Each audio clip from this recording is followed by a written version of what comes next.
berani bernubuat, mengatakan begini, mengatakan begitu, dan lain sebagainya. Mari sekarang kita lihat Alkitab, kita lihat firman Tuhan. Seperti apa sih sebenarnya nubuatan itu sesungguhnya yang saat itu Allah bernubuat di dalam kitab suci ini. Kita buka di dalam Ulangan 18.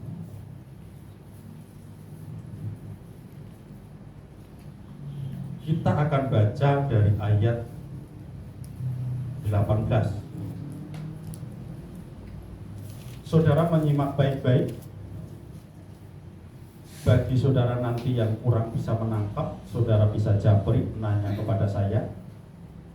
Kalau sudah selesai, saudara belum menangkap hal ini, akan saya bacakan demikian bunyi firman Tuhan. Seorang nabi akan kubangkitkan bagi mereka dari antara saudara mereka, seperti engkau ini. Aku akan menaruh firman-Ku dalam mulutnya, dan ia akan mengatakan kepada mereka segala yang Kuperintahkan kepadanya. Ini adalah pembicaraan antara Allah dengan Musa. Allah berbicara bahwa seorang nabi akan kubangkitkan. Allah berbicara sama Musa waktu itu bahwa Allah akan membuat seorang nabi yang di dalam mulutnya akan ditaruh segala perkataanku, kata Tuhan, dan lain sebagainya. Kita lanjut dulu, nanti akan ada jawaban di belakangnya. Saudara perhatikan baik-baik. Ayat yang ke-19 dulu akan saya bacakan sampai ayat yang ke-21. Orang yang tidak mendengarkan segala firman-Ku yang akan diucapkan nabi itu demi nama-Ku, daripadanya akan Kutuntut pertanggungjawaban. Saudara, perhatikan baik-baik. Orang yang tidak mendengarkan segala firman-Ku yang akan diucapkan nabi itu demi nama-Ku, daripadanya akan Kutuntut pertanggungjawaban. Jadi yang dimaksud nabi di sini ini adalah nubuatan yang sebelumnya, ribuan tahun sebelumnya. Di sini Allah sudah berbicara sama Musa bahwa Allah akan membangkitkan seorang nabi, yaitu yang disebut Yohanes Pembaptis. Itu belum ada, ini masih zaman Musa. Tetapi Allah sudah bicara sama Musa bahwa aku akan membangkitkan seorang nabi yang mulutnya akan Kutaruh segala firman-Ku. Nah, dan di ayat 19, orang yang tidak mendengarkan segala firman-Ku yang akan diucapkan nabi itu. Jadi kalau kita tidak mau mendengarkan firman yang diucapkan Yohanes Pembaptis yang ada di dalam Injil ini, ataupun nubuatan-nubuatan yang ada di kitab Wahyu, itu adalah nubuatan dari Yohanes. Itu sudah dinubuatkan, sudah dikatakan oleh Allah sejak ribuan tahun sebelumnya. Itu sudah dibuatkan seperti itu. Ya, ayat ke-19, nanti kita akan lanjut. Ayat ke-20, tetapi seorang nabi yang terlalu berani untuk mengucapkan demi nama-Ku perkataan yang tidak Kuperintahkan untuk dikatakan olehnya, atau yang berkata demi nama Allah lain, nabi itu harus mati. Nabi, kalau sekarang bicara tentang hamba-hamba Tuhan, hamba-hamba Tuhan yang berani bernubuat yang tidak sepadan dengan firman Tuhan, harus mati, kata firman Tuhan. Ini levelnya sudah cukup tinggi, tapi tetap harus saya sampaikan. Saya nggak tahu nanti kapan Tuhan datang menjemput saya pulang ke rumah Bapak. Tapi ketika ini sudah saya sampaikan, teristimewa bagi anak-anak muda ini harus ngerti supaya di dalam hidup pengiringan saudara kepada Tuhan jangan kebawa oleh arus-arus yang tidak pas di dalam kerohanian kita, pengiringan kita, kekristenan kita. Jadi di sini dikatakan ayat yang ke-20, tetapi seorang nabi yang terlalu berani untuk mengucapkan demi namaku perkataan yang tidak kuperintahkan untuk dikatakan olehnya, atau yang berkata demi nama Allah lain, nabi itu harus mati. Ayat 21, jika sekiranya kamu berkata dalam hatimu, bagaimanakah kami mengetahui perkataan yang tidak difirmankan Tuhan? Apabila seorang nabi berkata demi nama Tuhan dan perkataannya itu tidak terjadi dan tidak sampai, maka itulah perkataan yang tidak difirmankan Tuhan. Dengan terlalu berani nabi itu telah mengatakannya, maka janganlah gentar, jangan takut. Umpamanya begini, sekarang ada seorang hamba Tuhan berani begini, nelpon ke jemaat, bernubuat, bengkelmu akan diperbesar, usahamu akan maju, kamu akan jadi bos besar. Tetapi kalau pada malam hari ini saudara transfer ke nomor rekening saya sekian. Serius saudara, serius. Ini nggak main-main, itu serius. Dia bernubuat, dia mengatakan bahwa usahamu akan maju, tetapi transfer sekarang, jam hari ini juga, jam 1 malam harus transfer. Banyak itu terjadi. Nah, itu kan nggak ada di Alkitab. Jadi kalau saudara nanti saya telepon Nopi, kalau kamu pengen diberkati, transfer saya ini nomor rekening saya. Nggak usah takut, nggak usah lah, nggak ada di Alkitab. Itu nubuatan palsu. Nah, apa ubahnya ya? Itu lagi musim sekarang ini, lagi ada yang kayak begitu. Terus ya nggak asing lagi, sudah pernah saya katakan bahwa persembahan sulung harus diadakan tiap tahun sekali. Kalau nggak begitu akan begini, akan begini. Nah, itu kata firman Tuhan, terlalu berani dia mengatakan demi namaku. Akan saya tuntut pertanggungjawaban. Itu bertanggung jawab di hadapan Tuhan. Harus mati, kata firman Tuhan, karena dia tidak sesuai dengan firman Tuhan. Jadi kalau saudara nanti dapat pelajaran yang begitu-begitu, saudara punya bekal. Ini firman Tuhan. Bapak Ibu saudara yang dikasihi Tuhan. Dan nubuatan ini,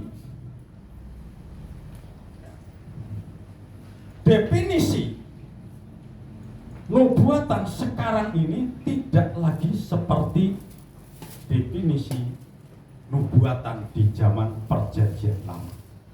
Kalau di zaman perjanjian lama, yaitu di zaman Musa, nubuatan di sini hanya teruntuk ataupun diperuntukkan Yohanes Pembaptis dan Yesus.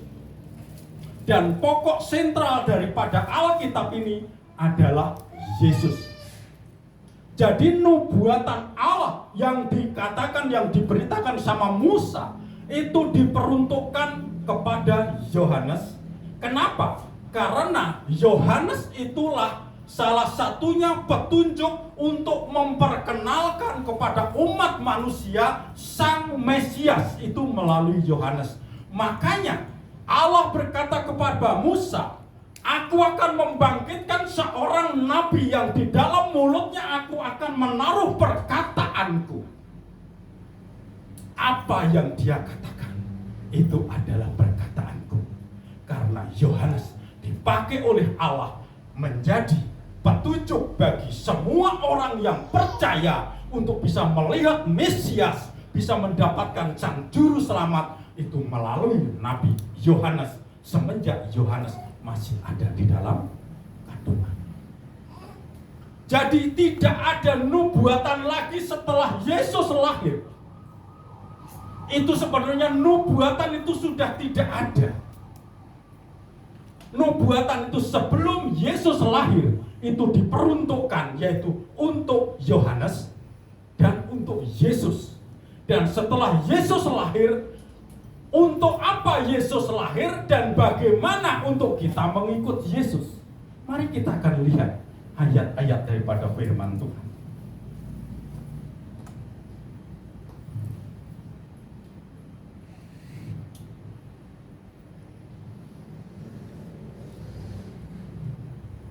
Jadi kita paham sampai di sini ya.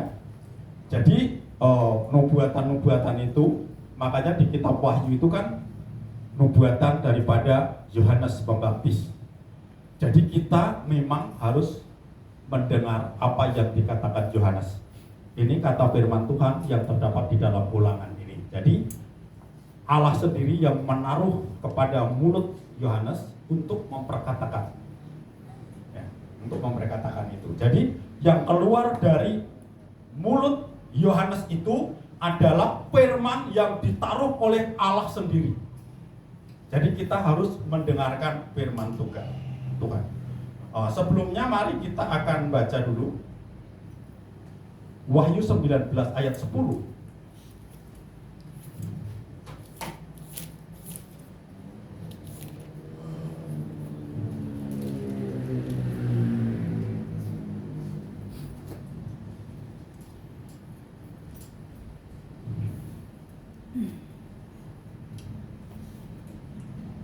Maka tersungkurlah aku di depan kakinya untuk menyembah dia, tetapi ia berkata kepadamu, janganlah berbuat demikian.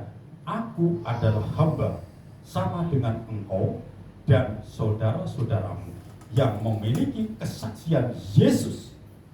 Sembahlah Allah, karena kesaksian Yesus adalah roh nubuatan. Jadi roh nubuatan di zaman perjanjian lama itu adalah semua kesaksian tentang Yesus yang sebelumnya ribuan tahun Yesus belum ada. Tetapi di situ sudah banyak nubuatan, yaitu di sini isi nubuatan diperuntukkan, yaitu Yohanes Pembaptis dan Yesus.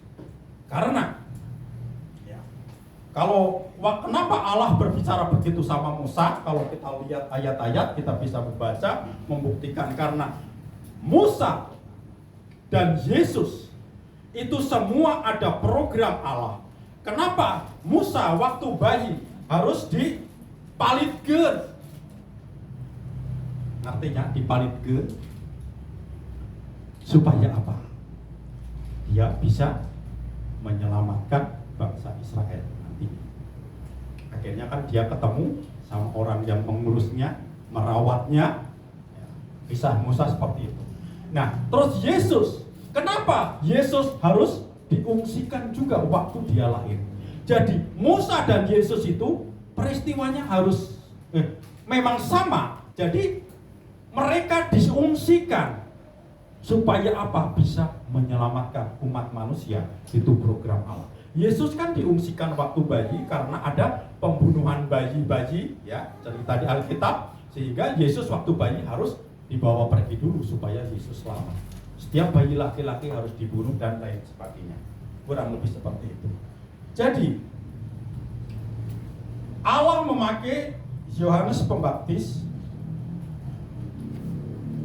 Ya, kembali saya ulangi, saya baca di dalam Wahyu 19 ayat 10 ini. Maka tersungkurlah aku di depan kakinya untuk menyembah dia, tetapi ia berkata kepadaku, janganlah berbuat demikian. Aku adalah hamba sama dengan engkau dan saudara-saudaramu yang memiliki kesaksian Yesus. Sembahlah Allah, karena kesaksian Yesus adalah roh nubuatan. Jadi nubuatan itu untuk menggambarkan, ya, kalau Yesus datang itu akan seperti apa.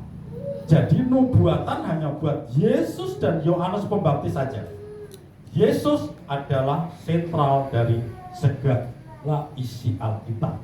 Jadi apa makna nubuatan sekarang ini? Adalah harusnya menceritakan kembali kehidupan Yesus, mengapa dia datang dan untuk apa dia datang. Itu yang harus direnungkan dan harus kita ketahui dan harus kita geluti. Mengapa dia datang ke dunia? Untuk apa dia datang ke dunia? Ini ada ayatnya. Ini adalah firman, saudara. Ini adalah firman.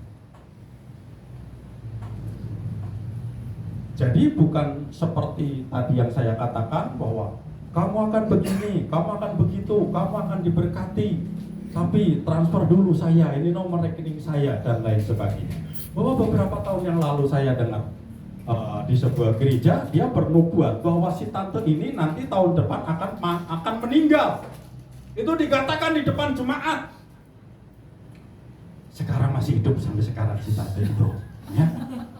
Kan bohong. Artinya itu kan ya itu tadi yang dimaksud, bahwa itu adalah yang tidak difirmankan Tuhan. Dia akan dituntut, dia akan bertanggung jawab di hadapan Tuhan. Terlalu berani kamu mengatakan itu, tidak saya perintahkan. Saudara. Ya, udah beda lagi zaman tahun berapa itu dulu. Pendeta yang keluar masuk penjara, dia bernubuat bahwa dia mengaku dirinya Rasul Paulus. Ya kenal yang namanya Shibuya. Itu akan dituntut oleh Tuhan. Toh sekarang pun ada yang muncul, yaitu orang yaitu minta, kamu akan diberkati, bengkelmu akan menjadi besar, ini nomor rekening saya, kamu harus transfer saya dulu. Sudah, itu adalah. Nah, apa upah daripada nabi-nabi palsu seperti itu?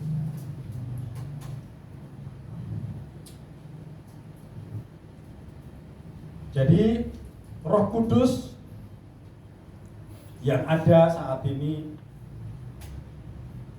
kalau ada nubuatan yang berkata kamu akan menjadi pengusaha yang sukses.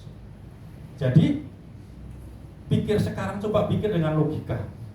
Apakah Yesus datang ke dunia ini untuk menjadikan kita pengusaha yang sukses? Coba kita pikir secara logika. Sedangkan firman Tuhan katakan bahwa kita ini harus ngerti kenapa Yesus datang ke dunia dan untuk apa. Jadi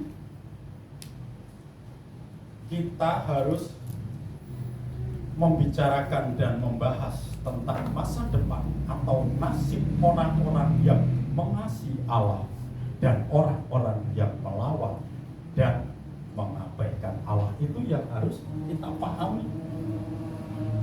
Jadi nubuatan yang sekarang ini harusnya kita seorang hamba Tuhan, sebagai seorang pemimpin agama, itu yang harus kita geluti, yang harus kita pahami, yaitu bukan kamu akan menjadi pengusaha besar dan lain sebagainya, tapi begini. Tetapi kita yang masa depan itu artinya kita akan mendapatkan apa sih bagi orang yang mengasihi Allah, dan apa hukumannya ketika kita mengabaikan Allah. Itu yang harus kita bahas sampai selama-lamanya. Itu harus kita pahami sampai Tuhan datang yang kedua kali. Amin. Jadi itu intinya tuh kita harus tahu untuk apa Yesus itu, kenapa Yesus datang ke dunia, dan itu untuk apa. Bagaimana orang yang mengasihi Allah dan bagaimana orang yang mengabaikan Allah. Itu yang harus kita pikirkan. Cuma dua kok sebenarnya. Kalau orang yang mengabaikan Allah itu hukumannya apa? Orang yang mengasihi Allah anugerahnya apa? Itu yang harus menjadi perenungan kita. Kehidupan orang Kristen, bukan yang lain-lain. Soal bengkel maju, soal pabrik maju, soal harta bertambah, itu semua ada di rencana Tuhan. Kita semua tidak bisa memprediksi dan kita tidak bisa bernubuatkan tentang itu, karena itu bertentangan dengan firman Tuhan. Tetapi firman satu katakan bahwa cari dulu kerajaan Allah, maka semuanya akan ditambahkan kepadamu. Masalah harta, kekayaan, uang, mobil, rumah, kalau memang Tuhan menghendaki, bagi Tuhan tidak mustahil. Amin. Tapi satu hal kita harus tahu, untuk apa Yesus datang ke dunia. Bukan untuk Yesus datang ke dunia tiba-tiba, "Hei anakku, kamu besok akan menjadi bupati, kamu besok akan menjadi camat," dan lain sebagainya. Tidak, saudara. Tetapi itu sekarang lagi semarak. Jadi kenapa saya bawakan ini? Saudara tahu dasar firman Tuhan. Terlebih kaum muda, seringkali ada undangan teman atau di mana ikut ibadah di tempat lain, ada pengajaran yang seperti itu. Saudara tahu firman Tuhan. Kita berlanjut.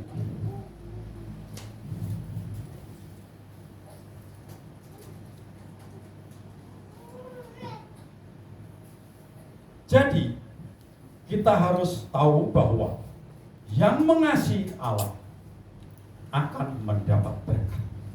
Itu udah jelas. Tetapi berkat yang dimaksud di sini adalah hidup kekal. Berkat di sini adalah hidup kekal. Tolong minta dibacakan, Febi. Efesus 1 ayat 3, apa bunyinya?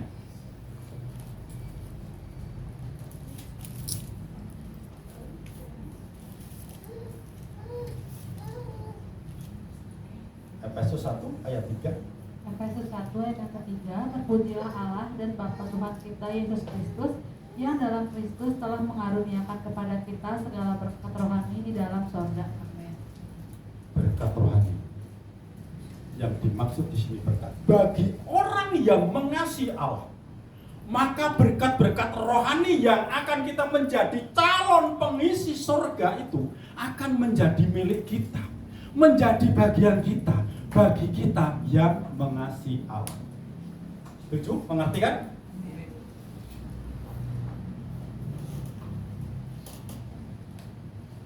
Jadi itulah arti daripada nubuatan yang sekarang ini seharusnya kita harus tahu untuk apa Yesus datang. Kenapa Yesus harus datang ke dunia? Jadi mari kita akan baca dalam Wahyu 19 ayat 20. Kita lanjut saja supaya segera kita mendengarkan jawabannya. Tenang saja, seandainya agak terlambat, nasi, sayur tersedia, kita nanti makan ya. Mudah-mudahan bisa cepat saya terselesaikan. Saudara perhatikan baik-baik, ini sangat penting bagi kehidupan kita. Akan saya bacakan demikian bunyi firman Tuhan.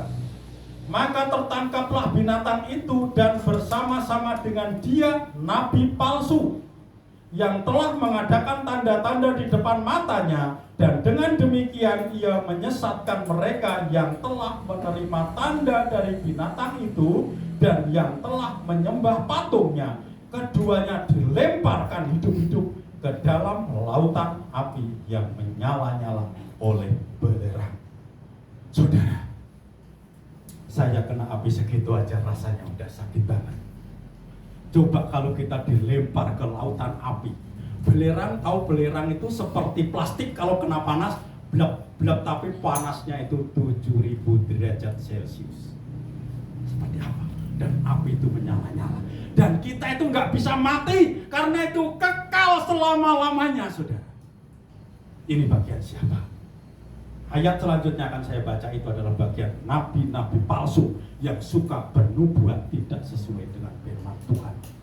Menipu orang-orang kudus, menipu orang-orang yang tulus hatinya. Nges buku-buku jelema teh berkorban teh nges tulus hatinya berkorban ke gereja, memberikan korban, masih diperes deui kudu memberikan persembahan sulung setahun sekali. Kan eta geus pemerasan, saudara.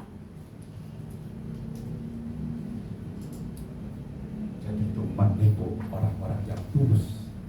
Dia beribadah dengan tulus, memberikan korban, masih kena persembahan sulung kudu tiap bulan Februari kudu masuk sebulan penghasilan. Ayo boga pabrik penghasilan loba pisan, nyamata gerejana gede gitu. Beunghar pisan, imana alus, mobilna mewah.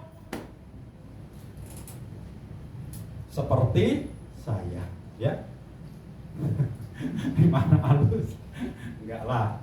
Saya bangga dengan kondisi seperti ini, dengan hidup pas-pasan, banyak kesulitan, tetapi saya selalu mencari kebenaran. Ya, kita akan lanjut.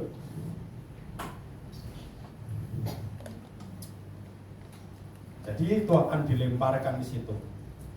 Kita perhatikan, saudara bisa baca di rumah baik-baik.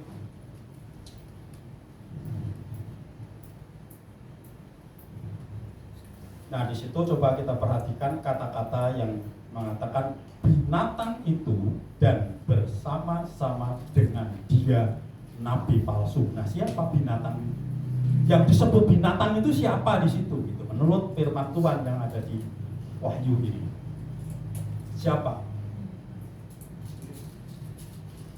Nah, apa yang Alkitab katakan di dalam Filipi 3 ayat 1 dan 2? Minta tolong Febi dibacakan. Filipi 3 ayat 1 dan 2.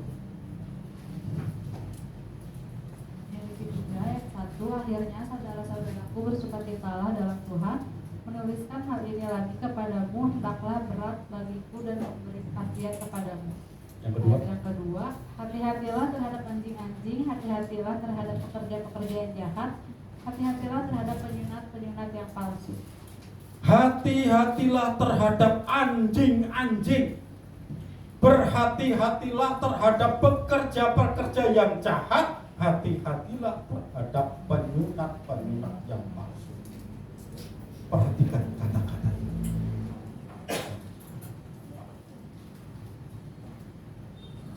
Ya, jadi ini ada 3 yang dikatakan bahwa hati-hati terhadap anjing-anjing, hati-hati terhadap pekerja-pekerja yang jahat, hati-hati terhadap penyunat-penyunat palsu. Berarti anjing-anjing di situ juga manusia. Jadi lebih tajam lagi bahwa itu adalah kumpulan orang-orang yang mengaku hamba-hamba, pekerja-pekerja atau hamba-hamba Tuhan. Ya. Jadi jelas binatang yang dimaksud di Wahyu 19 ayat 20 ini merujuk kepada Filipi 3 ayat 2 ini. Jadi yang di Wahyu tadi yang dimaksud dengan anjing-anjing ini, ya ini merujuk kepada kitab Filipi 3 ayat 2. Jadi mari kita akan lihat ya, perbandingan dengan ayat yang lain. Coba dibacakan Yeskiel 13 ayat yang keempat. Tolong sekaligus supaya dibacakan Yeskiel 13 ayat yang keempat. Yeskiel 13 ayat yang keempat, seperti anjing hutan di tengah-tengah reruntuhan, begitulah nabi-nabimu, hai Israel.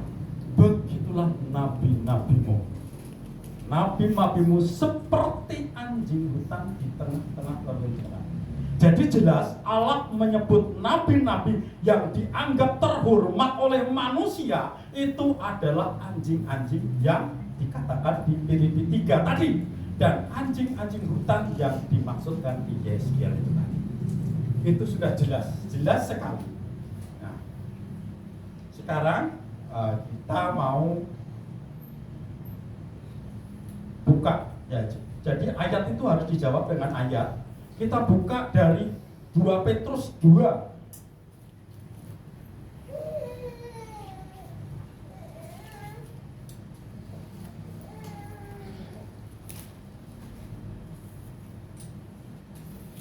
Ayat yang ke-12 saja. Kita cuplik ayat 12 saja.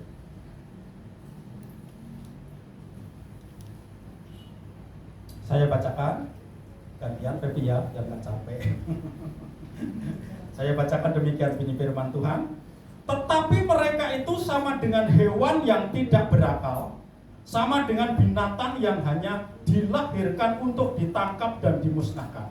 Mereka menghujat apa yang tidak mereka ketahui, sehingga oleh perbuatan mereka yang jahat, mereka sendiri akan binasa seperti binatang liar. Perhatikan, nah ini banyak hal ini. Mereka itu sama dengan hewan yang tidak berakal. Jadi nabi-nabi palsu disamakan dengan hewan yang tidak berakal. Sama dengan binatang yang hanya dilahirkan untuk ditangkap dan dimusnahkan. Perbuatan mereka jahat, mereka sendiri akan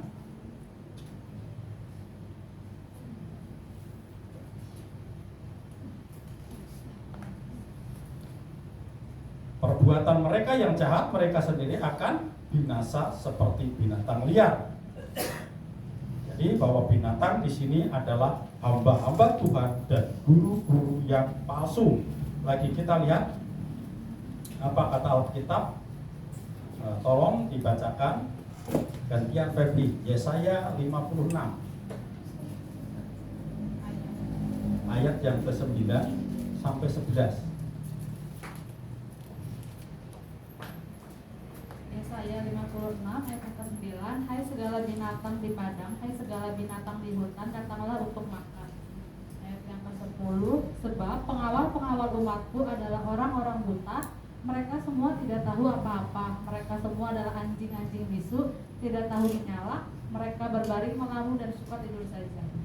Ayat yang ke-11, Anjing-anjing pelahap yang tidak tahu kenyang, dan orang-orang itulah gembala-gembala yang tidak dapat mengerti. Mereka semua mengambil jalannya sendiri, masing-masing mengejar laba, tiada yang terkecuali. Oh, haleluya. Ini sebuah jawaban, saudara. Di sini dikatakan dengan jelas di dalam Yesaya 56 ayat 9 ini dikatakan, hai segala binatang di padang, hai segala binatang di hutan, datanglah untuk makan. Sebab pengawal-pengawal umat, siapa pengawal-pengawal umat? Pengawal-pengawal umat adalah hamba-hamba Tuhan. Dengan jelas di sini dikatakan. Di sini dikatakan bahwa pengawal-pengawal umatku adalah orang-orang buta. Mereka semua tidak tahu apa-apa. Mereka semua adalah anjing-anjing bisu, tidak tahu menyala. Mereka berbaring melamun dan suka tidur saja. Anjing-anjing pelahap yang tidak tahu kenyang. Dan orang-orang itulah gembala-gembala yang tidak dapat mengerti. Perhatikan, gembala-gembala yang tidak dapat mengerti. Kita bersyukur kita punya gembala mengerti loh. Amin. Jangan sampai kita punya gembala yang tidak mengerti. Makanya kita doakan terus gembala kita supaya dia penuh dengan hikmat Allah. Pengertian dari surga itu membuat kita damai sejahtera.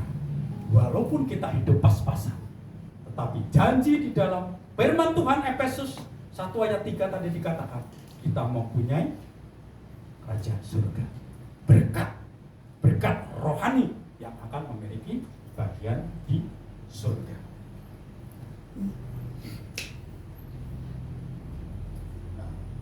Anjing-anjing pelahap yang tidak tahu kenyang, jadi makan we terus. Satungtung jemaat bisa kena diperes we terus. Tidak tahu kenyang, geus beunghar oge terus we, diplotot terus biar keluar terus duitna. Tidak pernah tahu. Tuntut terus duitna. Terus tidak tahu kenyang. Katakan dengan jelas di sini, tegas sekali. Masing-masing mengejar laba, tiada terkecuali mencari keuntungan. Gereja mulai memperhitungkan untung ruginya, mencari keuntungan dan keuntungan. Yang dibicarakan di sini adalah hamba Tuhan.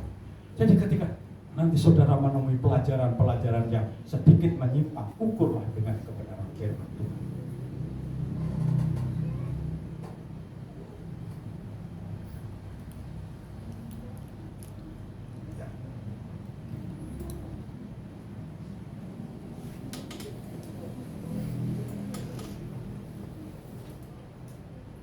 Kita perlu mewaspadai sekarang banyak pelajaran-pelajaran yang bisa menyuci otak jemaat sehingga jemaat terbuai, sehingga kita terjerumus kepada sebuah penyesatan yang akhirnya merugikan diri kita sendiri.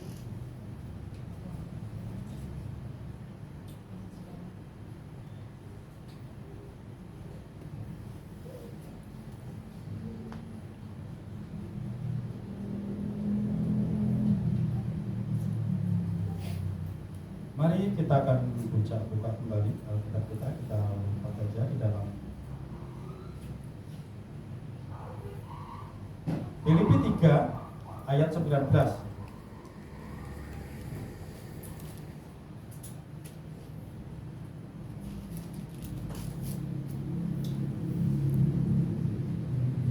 Tolong Feb bacakan. Filipi 3 ayat ke-19, kesudahan mereka ialah kebinasaan, Tuhan mereka ialah perut mereka, kemuliaan mereka ialah aib mereka, pikiran mereka semata-mata tertuju kepada perkara duniawi. Terus kita ganti Roma 16 ayat 18.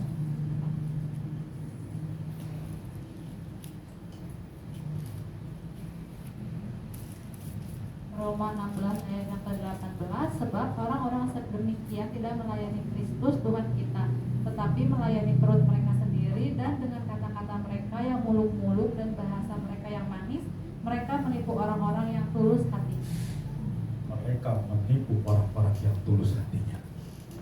Jemaat yang hatinya tulus, dia setia, dia berkorban, dia melayani dengan hati yang tulus, tapi dia tipu dengan diperas uang dengan tidak Alkitabiah.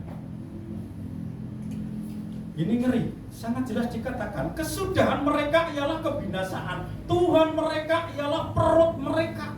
Dia mempertuhankan perutnya, ingin perutnya selalu kenyang. Kemuliaan mereka ialah aib mereka. Pikiran mereka semata-mata tertuju kepada perkara dunia.